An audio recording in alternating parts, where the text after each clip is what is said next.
I'll share my screen.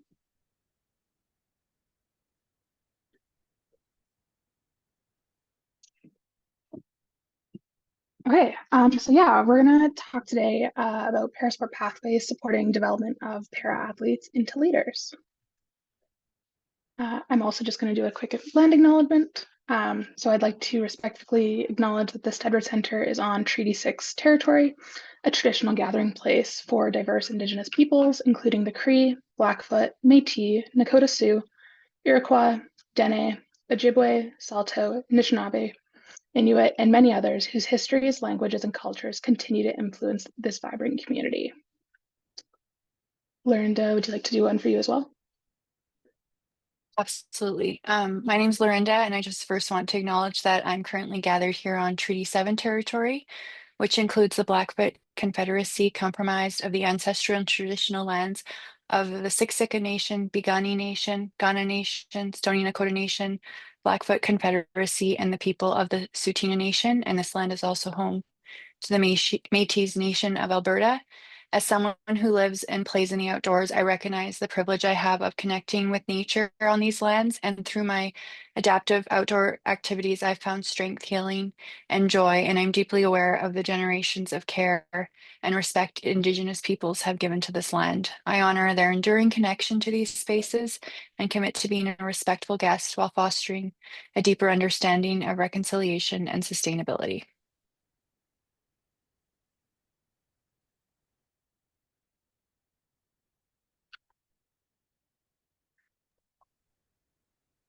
Okay. So just we'll talk a little bit about ourselves before we get too far into it. So like we said, my name is Geneva. I use the pronouns she, her. I have light skin and curly brown hair that is currently pulled back into a ponytail, and I'm wearing a green shirt and glasses. So I am the Partnerships and Parasport Development Coordinator at the Steadford Center. What that kind of means is that I get to oversee our parasport programs, so swimming and athletics, and that I get to do some cool opportunities like this, different networking opportunities, and just kind of building connections through the parasport and kind of sport environment generally. Um, for my own sport history, I was a para athlete competing with the national women's para hockey team from 2013 to 2018 before I retired. I'm also a coach. I started coaching when I was a teenager and then through my retirement. And at this point, I'm still coaching. Um, and I've lived with a disability for most of my life. I was diagnosed with a hip condition when I was 5. And over the years, I've used a variety of different mobility aids, including crutches, a wheelchair, cane, a walker, um, quite the variety. At this point in my life, I am ambulatory, but I still use a cane as needed, often in situations like airports where I don't really have control of the situation. And my name is Lorinda, and I'm currently wearing a black shirt. My blonde hair is down, and my glasses. A little bit about me. So, I'm speaking today as a participant of the Athletes to Coaches program and also from the perspective of someone with a lived disability. So, a little bit about my background is in 2009, after I had just graduated high school, I just was on a simple camping trip with some of my friends. And that weekend, my life changed completely when a tree fell on my tent and I became a paraplegic. Becoming a paraplegic meant that I had lost the function in the lower half of my body and I had lost my ability to walk, which was a huge change in my life. And I spent about 4 months at the Foothills Hospital learning how to navigate my life as a paraplegic. And then after being discharged from the hospital, I was very fortunate enough to have a supportive family who encouraged me to reconnect with the community and get back into sports. And my first introduction to adaptive sports was through a try it day at a local ski hill here in Calgary, where I got my first taste of sit skiing. And this kind of sparked a sense of freedom that has stayed with me ever since. And for those of you who are not familiar with sit skiing, basically, sit skiing is skiing while you're sitting down and you're in a bucket that's attached to a ski, and you have two outriggers attached to your forearms and, or I guess, above your elbow, and you just navigate down the hill, and it's a lot of fun. So it's just been an incredible experience, and it's definitely become a happy place during the long winter months.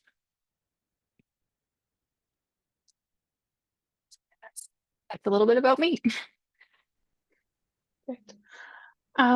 So just to kind of give you a breakdown of what we'll talk about today, I'm going to give you a bit more information on the Stedford Center, kind of what we do and who we are. And then we're going to focus on two different initiatives that we have at the Stedford Center. So the first is Athletes to Coaches, and then our second is Becoming Para Ready. After Lorinda talks about her experience in Athletes to Coaches, I think it'll be a little bit of a natural break. So if there's questions in the chat or the Q&A, we can kind of answer a couple questions there and then as well at the end. Okay, so the Stedford Center is a teaching and research center within the Faculty of Kinesiology, Sport and Recreation at the University of Alberta. We run adapted physical activity, recreation, and parasport programs intended for people experiencing disability. The programming that we run caters to many ages, for kids as young as 4 up to older adults. Our children's programming has a focus on physical literacy and play. Our adult programming focuses on physical fitness, recreation, being active for life, and making sure that activities of daily living can be met. And then we have our 2 parasport programs, so swimming and athletics. In addition to those programs that we run out of our own spaces at the University of Alberta, we also have some different coach education and research-based initiatives that we're involved with. So that's Becoming Para Ready, Athletes to Coaches, and the Inclusive Play Leadership module through Jumpstart. Okay, so we're going to talk about Athletes to Coaches a bit. So Athletes to Coaches is a program developed by the Stedford Center. Its inception was driven by 2 main questions. Are para-athletes interested in becoming coaches? And do para-athletes have access to the resources and opportunities they need to become coaches? As a result of those questions, Athletes to Coaches program design focused on developing opportunities for para-sport athletes to gain leadership skills and work towards becoming coaches, as well as to address parasport athlete dropout. Athletes to Coaches was initially developed in 2021, and we have now run 2 different versions of the program.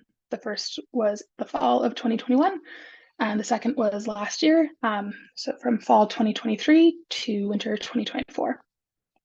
The differences in programming were a result of research that was done with the first version. These changes were made to help cater to the needs of the athletes in the program. So from here on out, I'll probably just refer to Athletes to Coaches. This version is 1.0, just a couple less words for me to say every time. So for our program structure, we kind of had 2 main components that we focused on. So those were virtual community of practice and synchronous weekly sessions. Due to the pandemic, the program structure for this first version of Athletes to Coaches was completely virtual. The community of practice was developed through Discord and had different chats available for participants to connect through. One of the chats included prompts for discussion leading into and after the weekly sessions, with good chances for reflection. And then there was another chat open, intending for participants to be able to connect over situations that they were having as athletes and coaches, and just to be able to connect a little bit more socially as well. And then we had 6 synchronous sessions that were hosted with a range of topics related to coaching with a disability. Session topics included mentorship, leadership, coaching, and hearing from coaches that have made the transition from being a para-athlete into coaching. For 1.0, our participant pool is a bit restricted. It was only athletes from Alberta. That was due to our funding. And the initial program design was only aiming at recruiting athletes from paraswimming and para-athletics, as those are the 2 sports that the Stedford Center has in-house, and that we have the best access to athletes for. During the actual recruitment of athletes, the number of participants we were hoping to achieve were not being reached. And so the sport parameters were changed to be athletes from any parasport. Of the 13 athletes in the program, the majority of the athletes were located in Edmonton, with some from Calgary, Red Deer, and Medicine Hat. With opening up the sport parameters, we had athletes that competed in swimming, athletics, wheelchair basketball, blind hockey, goalball, and para hockey or sledge hockey.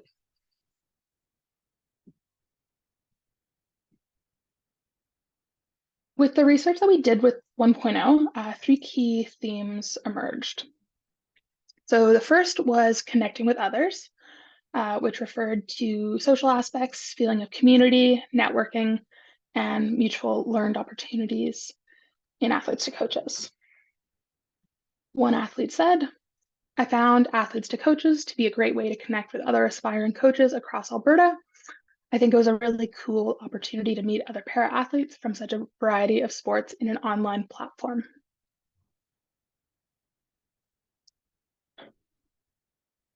The next theme was becoming a coach. So focused on athletes' mentions of their roles as coaches, instructors, and volunteers. One athlete said, I just never really trained properly to coach parasports. So I think athletes to coaches gave me the knowledge and just helped me, my confidence to be able to coach at a better capacity. And then the last theme that was identified was in role modeling and mentorship. So referring to the athletes' understanding of leadership among other athletes within their community and beyond the world of sport. So the quote we have here is, mentorship means relationship building in formal and informal ways. By looking at mentorship as little moments, it doesn't rely on a mentoring relationship with a clearly defined mentee and mentor. Mentorship allows for both parties in the relationship to be the mentor in some moments and the mentee in others.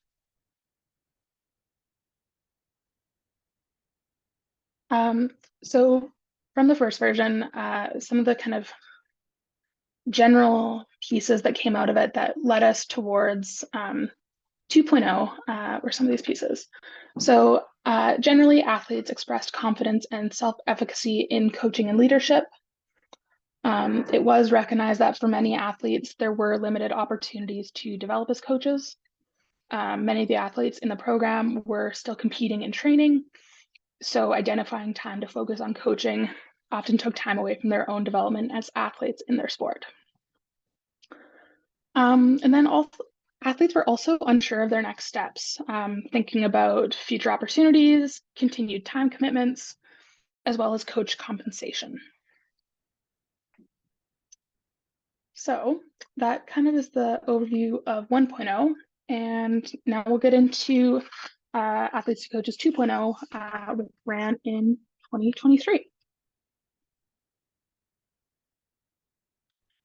So going into the second version, the kind of questions that we had going into it were a little bit different in how we designed the program. So the first question we had was, what do athletes need to find themselves in coaching and leadership roles? So Lorinda will talk about this a bit later. And then how do we legitimize lived experience within a coaching pathway? So part of that is recognizing that, especially with coaching in parasport, a coach with a disability has different experiences than a non-disabled coach, and that they'll have different ways of relating to athletes, as well as just being able to share different experiences. And then the last question that we focused on was, what barriers exist within coaching pathways for athletes? The structure of 2.0 focused on 2 key components, asynchronous weekly sessions and in-person mentorship opportunities. So the asynchronous content was designed to be completed over the course of 6 weeks, but the timeline was also larger, so we just mostly built the content over 6 weeks. And weekly topics included self-awareness, safe sport, advocacy, becoming para-ready, and looking at unique coaching pathways. For the in-field learning pieces, athletes were paired with a mentor in their community or sport to work with to develop practical skills in coaching. Some of the athletes already had mentors that they could connect with, but we also helped to get participants set up in their communities and to provide some structure within the mentoring process. So actually going from our first version to our second version, there were some key differences. So based on kind of initial meetings with our second version as well as our funding, we were able to recruit participants nationally, not just provincially, to kind of give a bit of a wider variety of athletes and locations. We also did a bit more targeted recruitment of athletes for the program. So part of that recruitment focused on athletes that were currently in a sport pathway, might still be as an athlete, could be already coaching, but seeking more coaching and leadership opportunities, as well as those who were towards the end of their high performance competition pathway and looking to develop with different opportunities. And then with 2.0, we also took a very individualized approach. While the weekly content that was developed was the same for athletes, the opportunity for reflections and a lot of, I feel like that self-awareness piece, thinking about strengths, weaknesses, and real goals of thinking about where the athletes were already at and where they wanted to be, allowed us to support them better. And then the other piece of that was more flexibility in the schedule for the program. So with the first version, it was 6 sessions over 6 weeks, Monday nights, a 3-hour session. If you were there, great. And if not, you just didn't get it. And so with the second version, we wanted to make sure that we could meet some of the flexibility needs of participants. We had athletes that were still competing on national teams that just couldn't guarantee that they could make it to a standard session. And so that asynchronous content allowed athletes to go through the content as it worked best for them.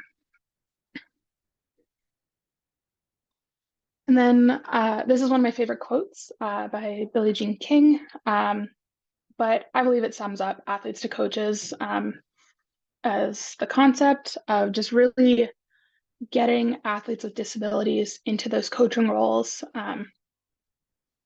to encourage other athletes to see different opportunities and to see where they can also go.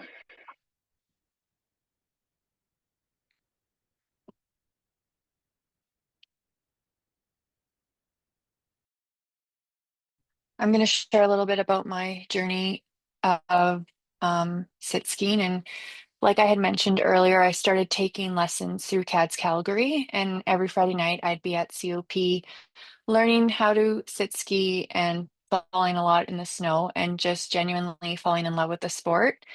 Sit skiing kind of gave me a sense of freedom. I could just leave my wheelchair and feel the wind as I sped down the ski hill. Anyone who knows about skiing knows how fun that is. But I think what was even more impactful for me was the volunteers and instructors that I worked with. They became my biggest cheerleaders, and their enthusiasm and encouragement truly made a difference, and it gave me the confidence to keep pushing forward and trying more difficult terrain. And just at that time in my life, I was learning how to navigate this world with a disability, and the fun that I had out on the hill helped me so much more mentally than they'll ever know.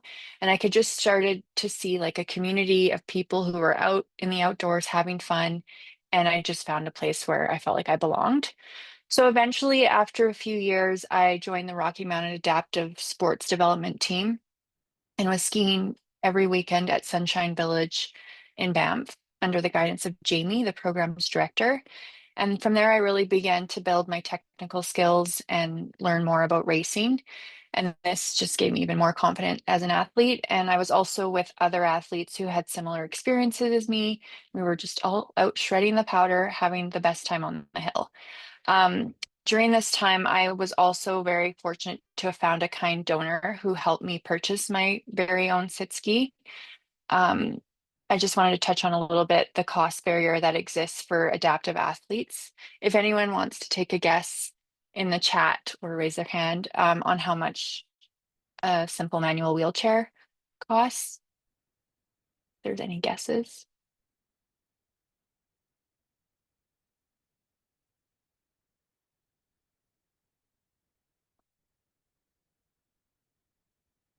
So I can't see the chat, but if there was any guesses, the starting range can be around $12,000. So as someone who was in my early 20s trying to go to university, that just felt a little unachievable to also be buying a sit ski. So I was very, very grateful that someone was kind enough to donate so I could get my own sit ski. And once I had my own sit ski, it was customized to my body measurements, and I was really able to dial in my control and speed and just really ski so much better because it was fit, especially for me.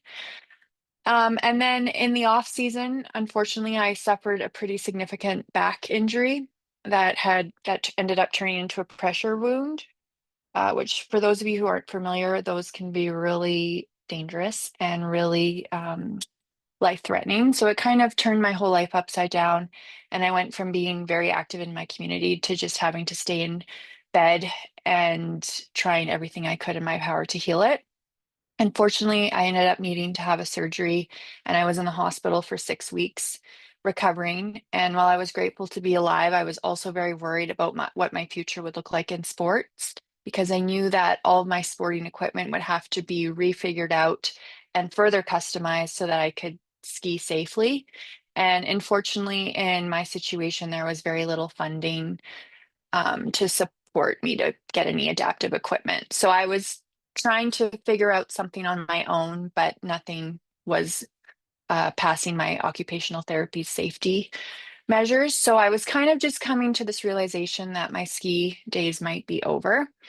Um, but then that's when athletes to coaches came into my life. And I also do mountain biking. So I wasn't sure which area I would explore athletes to coaches, but I ended up choosing to just take the program and explore more of what coaching could look like as someone with a sit ski. So yeah, it's always been a dream of mine, I guess, to work with newly injured people and kind of help them pass along that spark that was passed along to me that made me fall in love with adaptive sports and just show me what is possible for adaptive athletes. And the Athletes to Coaches program, from my perspective, was very empowering and very beneficial on so many levels. It can just seem like a huge step in responsibility to step into a coaching role. And this program just helped give me the foundation pieces to be able to do so confidently. We had modules based around safe sporting practices and also received practical theory and training to help guide us on these practices.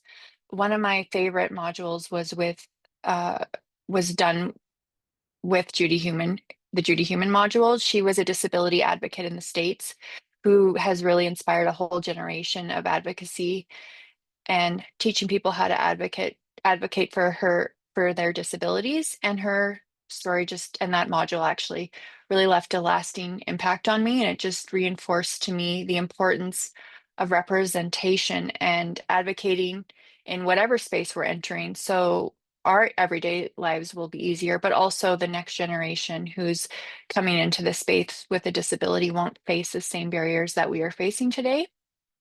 um, and then, like Geneva mentioned, one really unique aspect of this program was that we got to partner with an organization. So I actually reached out to my old ski coach, and I was very fortunate enough to be partnered with Rocky Mountain Adaptive. But unfortunately, due to my sit ski difficulties, we were trying to figure out how we could make it work. And I was just facing kind of significant barriers into fully participating on the hill because my ski equipment wasn't safe enough for me to ski in. Um, so so I reached out to Geneva and Sierra and was just explaining what was going on. And they were very helpful and resourceful and told me about the In Motion Network. And there was actually a grant available that could help me with my sit ski needs. I'd been talking to other peers in my community about asking them when they had been in similar situations as I was with needing more space, more safe equipment, what they had done. And everyone just kept referring me to this company that was based in Colorado that has all of the technology designed to make your seating safe for you, especially when you're using adaptive sports equipment. However, the custom seat quote came back at $4,000 US dollars, which was well beyond my budget. So thankfully, the Stedworth Center put me in contact with InMotion Network, and they helped me apply for the grant called the Take the Lead Project, which was used to help fund the equipment and the seating I would need to get safely back on the hill. So I'm very, very grateful to be a recipient of this grant. And as a result, this earlier in October, I was able to travel to Colorado, and I spent 2 days with the experts who made a custom designed seating system for my sit ski. And after about 3 adjustments, we kind of have the setup dialed in. And so now I'm just training my body to adapt to it. And then if we move forward to the next slide, looking to the future, sorry, as a coach and an advocate. So in the coming weeks, I will be testing my ski in the local hill in Calgary now that we have some snow. And if everything looks good on the snow, I will be joining the RMA instructors as a volunteer this year. And I will be kind of mentoring the coaches and shadowing the coaches just to kind of get that mentorship experience and showing other athletes that people with disabilities belong in coaching roles too, and just kind of taking the steps to become a coach. The programs like the Athletes to Coaches have played a critical role in empowering people with disabilities to become leaders in sports. And for athletes with disabilities, coaching is not always a straightforward path, but with the right support, it's possible. And I feel like it's so essential for programs to provide adaptive resources and financial assistance to bridge these gaps, enabling us as athletes to give back and inspire others within our community to get into the sports that we love. So just thank you so much for allowing me to share my journey. I'm so, so grateful for the support I've received from the Athlete to Coaches program, from Rocky Mountain Adaptive to be willing to work with me on my coaching journey, and the Stedworth Center, and especially the InMotion Network, who've helped provide the financial support to make this vision I have of a disabled person in sport becoming a coach. So I'm super excited for the future and where we're headed. And I'm really excited to see people with disabilities taking on leadership roles and building a more inclusive and empowering environment for athletes as well as coaches with disabilities. And I look forward to the day where people like myself can move easily from an athlete to a coaching role, knowing that there are systems in place to support the journey. So thank you to all the work the Stedworth Center is doing to make this a reality. Thanks for sharing, Lorinda. Before we go further, Callie, if there's any questions or anything in the chat that we wanted to just answer now, or we can just wait till the end. Yeah, there is a few questions, so I'll maybe toss them to you now, just because they do relate to kind of the first part of the session. So one question that came in is for Geneva. So which national team were you a part of? And would you be willing to share one of your favorite memories from that time in your life, or any barriers or teachable moments you experienced? I feel like it's a loaded question. Yeah, so I competed with the Canadian women's para hockey team. Yeah, so that was 5 years. I think just some of the best moments I had weren't even on the ice, but just being able to be on a team with other women that had similar goals, and like a drive to be the best in the sport and to move the sport forward. And then I think like teachable moments, I think a lot of it comes down to the off ice things, figuring out the easiest way to navigate an airport as a wheelchair user, going through security, and like a lot of those like little things that go beyond sport. But just like you learn from other people because they have similar experiences in those pieces. Thank you for sharing your experience. The other question that we had come through, and it's a loaded question again as well. So I'll read it to you if you want to pause on it and maybe answer it at the end, that's good too. But how can organizations apply the key principles or themes from athletes to coaches to their workplaces to make their workplaces more welcoming?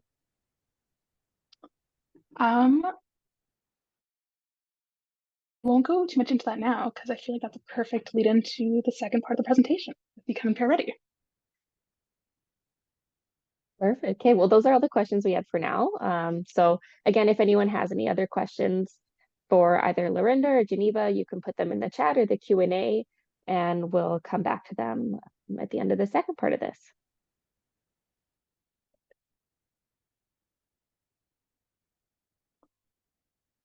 Okay.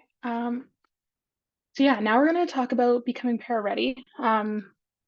So as a resource and thinking about it in context to athletes to coaches, it's kind of moving that shift on focus from the para athletes and the support specifically that they're getting to the focus on organizations and coaches and how they can support athletes and kind of more of those tangible steps, hopefully. So similar to athletes to coaches, we have two versions of becoming para ready, but other than this first slide where I talk about our first version, I will only talk about the second version and I'll just refer to it as BPR or becoming para ready throughout the rest of the presentation. So the first version was originally developed in collaboration with the athletics community in Alberta. It was developed as an introductory guide that could provide coaches and club administrators with knowledge, confidence, and tools to be more proactive or ready to do inclusion better. While the integration of people experiencing disability has occurred, research has shown that it has not always been successful at the grassroots level.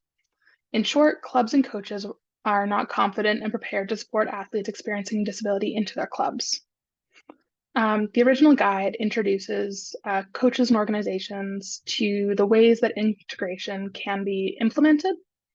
So while the original resource was developed for the sport of athletics, it can be used across other sports as well.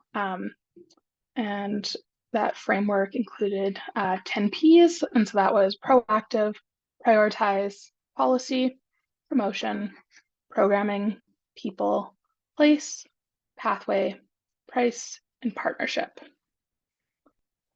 And then from our first version, a second version was developed in 2023. This updated version was developed to be more user-friendly, to reach a broader audience, and to be used across any sport.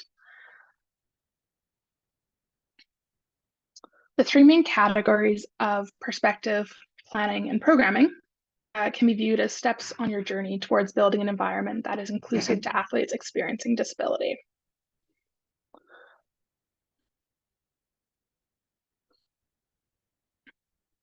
So on the slide, we have the Becoming Pair Ready framework. So with our three main sections of perspective, planning, and programming, through perspective, we have philosophy, people, and policy. With planning, we have place, promotion, pathways, price, and partnerships. And with programming, we have preference, participation, practice, and pedagogy. Through reflection and change, these sections become cyclical,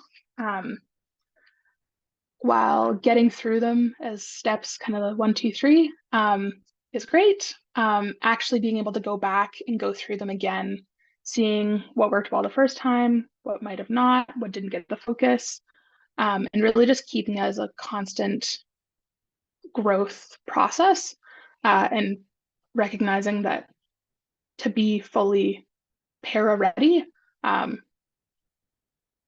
it's not a guarantee, I don't think.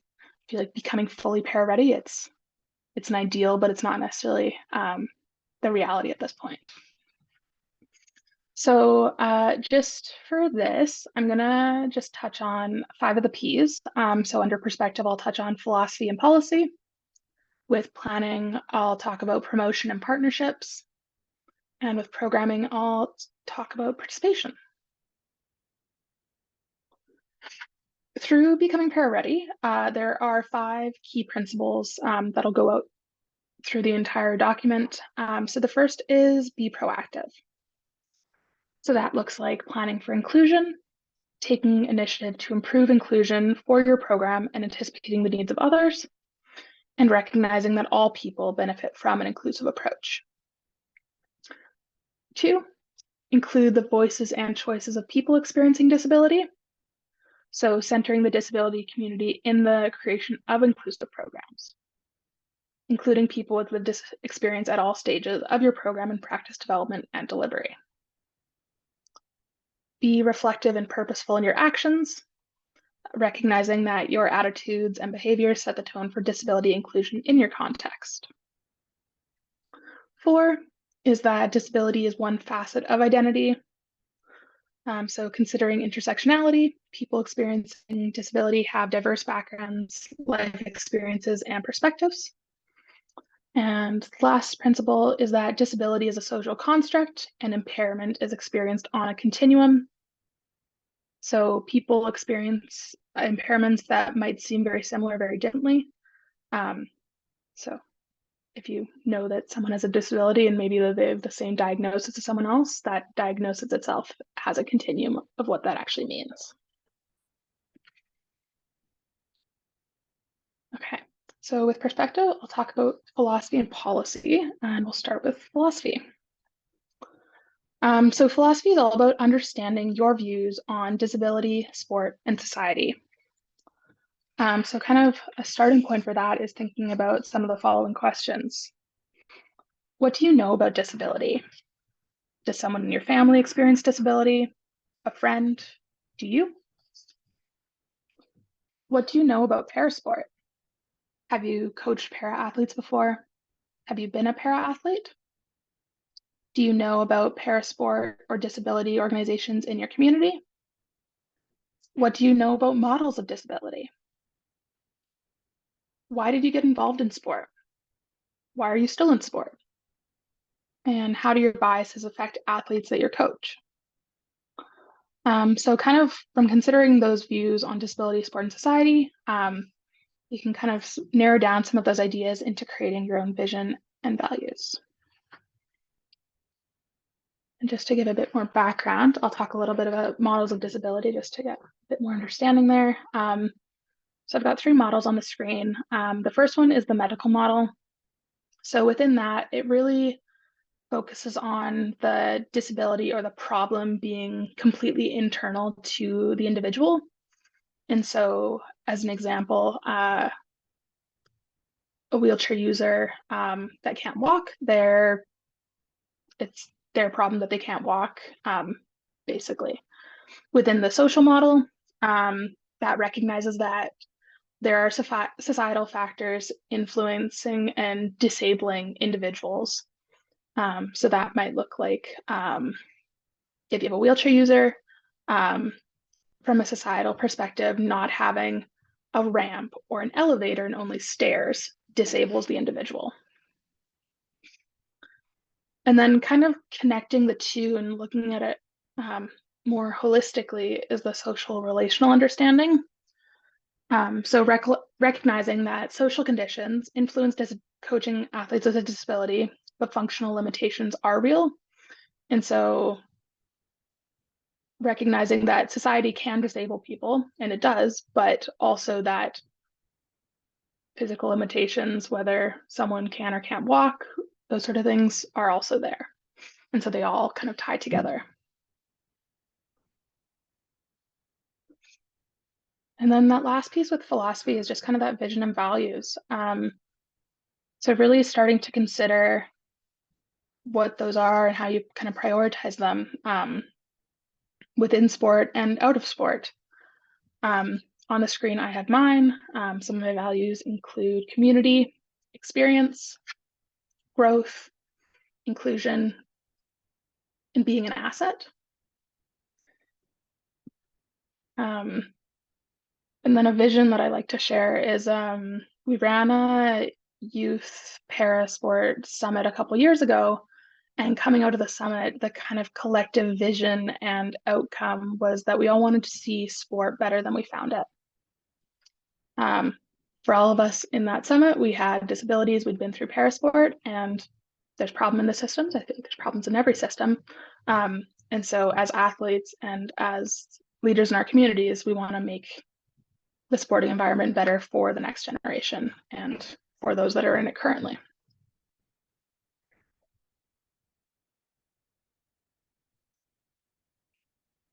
And then for perspective, we also have policy.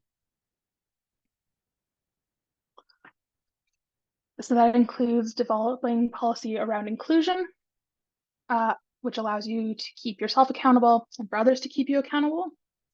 So a way of doing that is by writing an inclusion commitment statement. Some reasons to do this.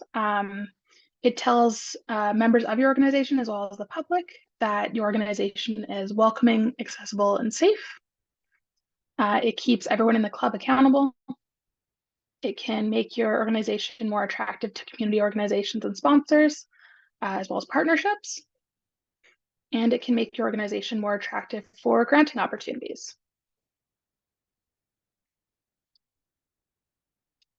In creating an inclusion commitment statement, here are some things to include. So defining what inclusion means, what that means in your context even specifically, laying out your key commitments, what you actually can do and what you know you can do, defining who you are seeking to include, defining how you'll actually go about those things, showing that you're part of the bigger picture, as well as linking to relevant policies that may already exist in your organization or that are being developed. And then with the club with the inclusion commitment statement, actually sharing it with your members on your website, through social media, making it widely known that these are things that are important to you and that you prioritize and will continue to prioritize. And then on this slide, I have a template, an example kind of inclusion commitment statement, kind of as a starting point, just kind of a way to kind of insert those pieces and then kind of personalize it as you go. I'll make sure that I have the link to this sent to Callie to include with the recording that's sent out later. And then we'll move into planning. So with that, we'll look at promotion as well as partnerships. So promotion kind of follows up on policy a little bit. So a big focus on it is not to say you're inclusive if you aren't. Recognizing where you and your organization are at is really important. I think there's a general desire to say that we're more inclusive than we are because it looks good and we want to be those things. But if in reality we're not there yet, saying it doesn't really benefit people. But making sure that you know how to or are going to in the future is what matters and are going to work towards that. But within those promotion pieces, letting people know who you are, what programs you're running, how your programs may be inclusive or not, as well as to whom. And then communicating this message in person, through physical media, as well as online. And then part of this is also thinking about ensuring that your promotional materials are in accessible formats.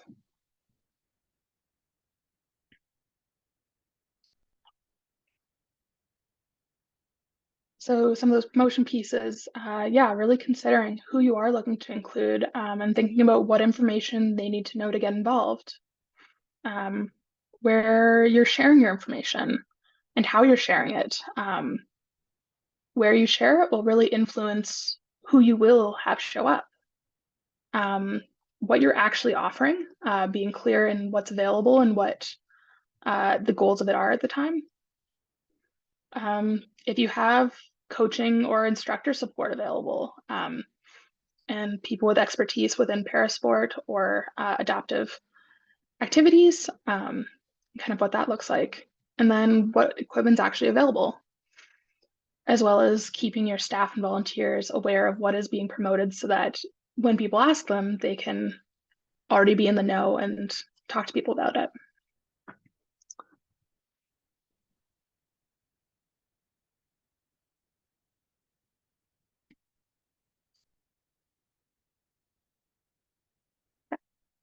And then with partnerships, that's thinking about the network that you want to create. So considering disability sport organizations, health and rehabilitation centers, parents and support workers. So kind of actually breaking that down is thinking about how you're actually going to find these groups. Sometimes I feel like we end up Googling things, but not actually knowing enough words to even figure out what those things are. And so some keywords that might be helpful include disability, sport, parasport, adaptive, adapted, where you're located, wheelchair sports. If there's one sport that you're really interested in knowing about an adaptive counterpart to, finding those aspects. And then thinking about how you'll actually reach out to different groups, whether it's by email, phone, in person, or through a mutual contact. And then how to actually kind of move that forward. So suggesting a meeting to actually discuss what that looks like. And going into it really recognizing, thinking about why you want to develop a partnership. So what you can offer as well as what you would need. So a great example is I've talked to a couple different groups at different points with sports that a sport might have facilities that are available, but they can't get people in the door to actually use them for a program. So for an organization to reach out to a disability sport organization that has participants and those athletes already, that can then introduce them and kind of share those resources of people as well as facilities and those other pieces. Okay, and then the last piece is around programming. We'll talk a little bit about participation. So participation focuses on quality parasport experiences being the driver behind all programming decisions. Every individual in your programs will have different goals and needs, but considering the building blocks of belonging, autonomy, mastery, challenge, engagement, and meanings helps to build programs that last. And those building blocks are from a quality participation blueprint that was created by the Canadian Disability Participation Project. So when you're actually thinking about those things, thinking about belonging, you could think about it from a physical space perspective. Are athletes physically actually able to be together? Participants are people in similar social groups and kind of ages. With autonomy, if there's choice within a session, or if athletes can kind of opt in or out of things. Mastery, that participants are given the opportunity to actually develop their skills and feel successful. Challenge, recognizing that different people have different goals and needs to actually meet those challenge pieces. Engagement, so feeling involved, that can be some of that autonomy piece with that choice, but also working to co-create a program or some plans. And then meaning, so does the activity actually have value for the athlete? And with meaning, I always come back to the why for an instructor, for a coach, to recognize why they're doing something and then being able to explain it to an athlete of why we're doing it and what is the relevance from a large sense, but also on that small scale directly to the individual. Okay, and that's going to bring us to the end with Becoming Para Ready, but I have just a slide with a couple additional resources, a couple other things to kind of think about. So the first one I have here is Coaching Athletes with a Disability, which has an e-module as well as a manual component. So this past year in 2024, the Coaches Association of Canada released revised versions of the e-module manual. I believe the last time the manual had been put out, it was in 2005. So it's been a while, and so the update was quite good. And the manual is online, available for free, and the e-module is available for $15 to do it. With this one, I find it's a bit of a misnomer.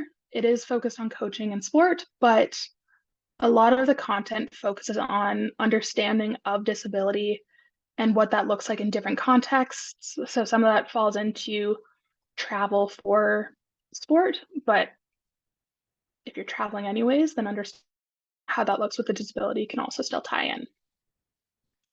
The next one is coaching kids of all abilities, e-modules through Jumpstart that include welcoming all abilities as well as supporting positive behavior. So some of those look at different communication strategies, just kind of different ways to connect with individuals. And then a bit more, I think, applicable probably in this standpoint is an accessibility tip sheet from the Rick Hansen Foundation, which focuses on things like parking, washrooms, wayfinding and signage, as well as building entrances, and kind of breaking down those pieces. And then just a quick note on becoming pair ready.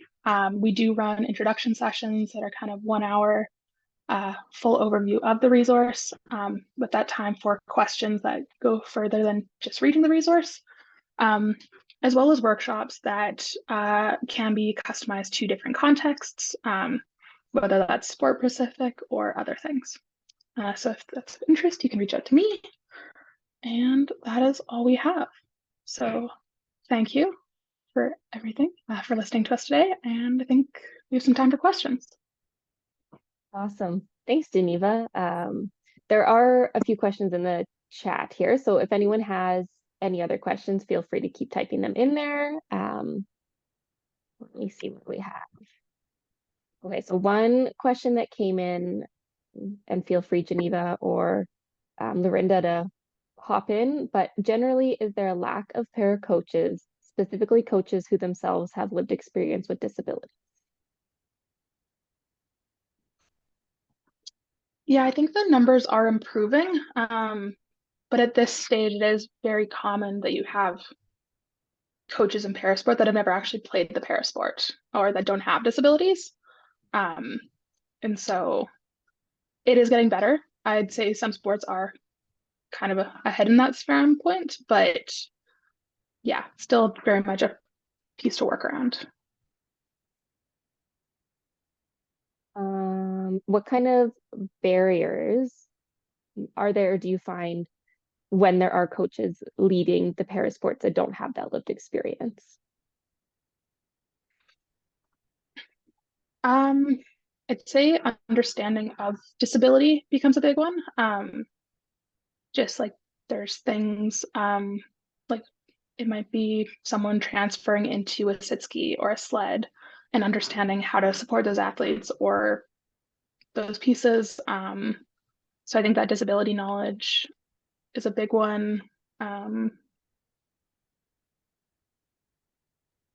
Yeah, I'd say those are pretty big ones. And I think one of the big differences with parasport too is you always have a very wide age range, because you can just enter into disability at any time.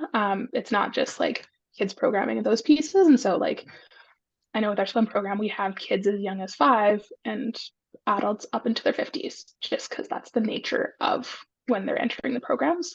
So I think that's a bit different and something that people take time to get used to. Lorinda, do you have any other kind of key pieces around that? Think you've explained it well. I do see that there is more adaptive coaches and like Geneva said in some other areas. And I think that I think now that there's like a system in place, I think we'll see, my hope is that we'll see more adaptive coaches or coaches with disabilities teaching other athletes. And I think they can also bond over their lived experiences and you can trade experiences off the outside of the sport of how you navigate your life. So I just think it's so important on so many levels. For sure, thank you. There's one more question in the Q&A here. specifically for Lorinda. So generally for sit skiing, you did mention it's quite expensive to get involved in. So the question is, how do athletes get into that sport with costs being so high? I think that's where organizations like CADS Alberta or CADS Edmonton and Rocky Mountain Adaptive, which is a program run out in the Banff area, they have the equipment. They already have the expensive equipment, and then they run programming that reaches out to the community that helps get you involved in it. And then they do have great lessons. They do rentals, so they that you can rent from them at a more affordable cost. And then CADS, which I believe is in Calgary, Edmonton, and Red Deer, they also operate on local ski hills, and they also have a lot of equipment that that participants can use to start building their skills. But yes, any adaptive equipment is so expensive, and that's a huge barrier to people entering sport. Well, and I'd Thank say you for too, sharing. with the sit skis and stuff too, I'd say that for if you're wanting to like if you have an athlete that wants to be in a CADS program or working with Rocky Mountain, it's really great because that equipment's there. You're working directly with an instructor. But if someone's interested in going off and skiing on their own, then that rental piece is really important. But that's also where people want to start getting their own fully customized equipment and those pieces. But usually, from a trial perspective, people can try it at low cost, which is the great part. That's good to know. And we can send out, if anyone is interested, I can send out more resources around CADS like Geneva and Lorinda mentioned. We could maybe send like a link out or something. But yeah, that's all the questions in the Q&A. So if there aren't any more questions, we can let everyone go 1 minute early. So thank you again, everyone, for joining us today for this webinar, and a really big thank you to Geneva and Lorinda for sharing your time and your experience and knowledge with us. We really appreciate it. And we will be sending out an email, like I mentioned, with the recording of this webinar and then some other resources as well that were mentioned throughout this session. So enjoy the rest of your Wednesday, and yeah, thank you.